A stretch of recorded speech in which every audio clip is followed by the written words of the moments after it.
और मंच पर बैठे हमारे संरक्षक गोयल जी खड़गपुर से पधारे हैं, बार बार हमारे बीच में आते रहते हैं। हमारे माता जी बैठे हैं, एयरफोर्स से रिटायर्ड अधिकारी हैं और पास अस्पताल इन्होंने ही बनवाया है। पीछे वृद्धाश्रम में भी आपका बहुत बड़ा योगदान है और ऐसे ही सभी जो यहाँ पर लोग बैठे हैं, आप पधारे हैं, आप सबका बहुत बहुत आभार, बहुत बहुत धन्यवाद। जैसे अभी अभी कमलेश जी ने कहा, ये गड्ढा था यहाँ ज़मीन में, उन्होंने तो कहा ये 3 कमरों से शुरू हुआ, और असल में ये गड्ढा था, पानी भर जाता था, तो पहले इसका ढलान हुआ।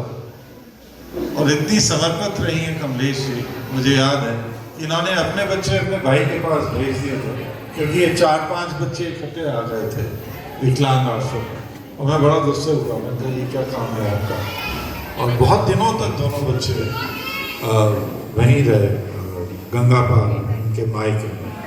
तो बड़े समर्पण और बड़े अच्छे हृदय से कमलेश जी ने इस काम को सजोया है। और डॉक्टर अजयवीर जी जो कि अभी भी अपना हमें स्वागत करके और एकदम चले गए, कभी सामने नहीं आते, मगर निश्चित रूप से वो इस संस्था के नींव के पत्थर हैं, जिनकी मेहनत और पूरी देख रेख हमेशा रहती है, मगर वो कभी भी सामने नहीं आते और कभी भी अपने काम से पीछे नहीं हटते, मगर आगे कभी नहीं दिखते। वैसे तो नेता हैं सब, हमारे गांव के प्रधान भी कई बार रहे हैं, मगर ऐसे नेता भी कभी मिलेंगे जैसे डॉक्टर अजयवीर जी हैं। ऐसा ऐसा ये संस्था बनी, ईंट ईंट से जुड़ी, और इस हर ईंट पर आप सबका योगदान रहा। कोई ऐसी बड़ी संस्था नहीं जुड़ी, कोई ऐसे हमारी सरकार थी, मैं मंत्री था, मैंने समाज कल्याण मंत्री प्रेमलता कटियार जी थी, आज से 20 साल पहले की बात है, मैंने उन्हें बुलाया, वो बड़ी खुश हुई आके, तब सिर्फ यही था, वो वाला विंग नहीं था, बड़ी खुश हुई। और उन्होंने हमें विचार रखा कि आप इसके साथ विकलांग आश्रम बनाइए, वो वृद्धाश्रम बनाइए, तो दिव्यांग बच्चों को माता पिता का सहारा मिल जाएगा, बच्चों को माता पिता का सहारा मिलेगा, और वृद्धों को बच्चों को प्रेम देने के लिए एक पात्र मिल जाएगा।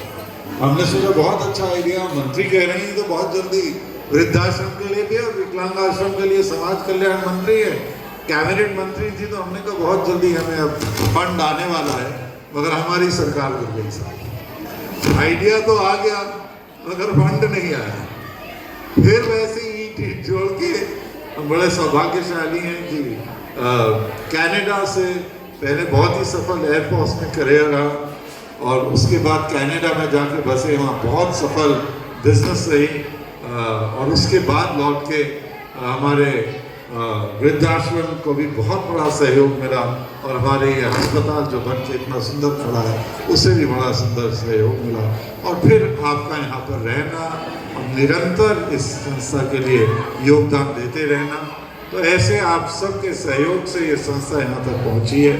आपका एक एक पैसा दिया हुआ हमारे लिए अमूल्य, और ये आप ही के छोटे छोटे योगदान से जुड़ के ये इतना आज बड़ा भव्य आपको भवन दिख रहा है, ये सब आप ही सब की देन है।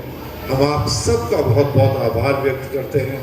एसडीएम साहब, तहसीलदार साहब ने अपना समय दिया, अपने व्यस्त समय में, आप जानते हैं अभी बहुत जल्दी फिर से चुनाव शुरू होने वाला है, मेरे ख्याल 7-8 तारीख के बाद एकदम आरक्षण डिक्लेयर होगा और स्थानीय निकाय चुनाव शुरू हो जाएगा, नगर निकाय चुनाव शुरू हो जाएगा, और ऐसे व्यस्त शेड्यूल में से आपने अपना व्यस्त कार्यक्रम में से अपना समय निकाला हमारे लिए। मैं एक बार फिर आभार व्यक्त करना चाहूँगा। जैसे अभी अभी कमलेश जी ने बताया कि माननीय प्रधानमंत्री जी, ये शब्द ही दिव्यांग मैंने सबसे पहले लोकसभा में प्रधानमंत्री जी के मुँह से ही सुना था, तो ये शब्द ही उनका है, और सरकार की, माननीय प्रधानमंत्री की और माननीय मुख्यमंत्री जी की विशेष ध्यान रहता है हमारे दिव्यांग भाइयों के प्रति और उनके लाभ के प्रति। और जैसे अभी अभी बताया कि एक बच्चा हमारा विदेश भी इस सरकार के सौजन्य से भेजा गया है। हम ज़्यादा लाभ नहीं ले पाए, शायद ये हम सबकी जो सरकार से कनेक्टेड लोग हैं, या कहीं ना कहीं हमारी कमी रही है। अब आपके सहयोग से मिलके ज़रूर कुछ ना कुछ प्रयास करते हैं। बहुत बहुत आभार आप सबका, बहुत बहुत धन्यवाद। बहुत बहुत आभार आपका भी राजा साहब। आप तो एक हथियार की तरह, एक दोस्त की तरह इन बच्चों के, इन वृद्धों के साथ रहते हैं। सबसे बड़ी खूबी कि कितना ही बड़ा या छोटा काम हो, कभी वो ये नहीं कहते मैं नहीं आ सकता। मैं कहती हूँ साहब यहाँ ऐसा हो गया कि अभी आता हूँ। तो ये बहुत बड़ी बात है, ये कोई छोटी बात नहीं है।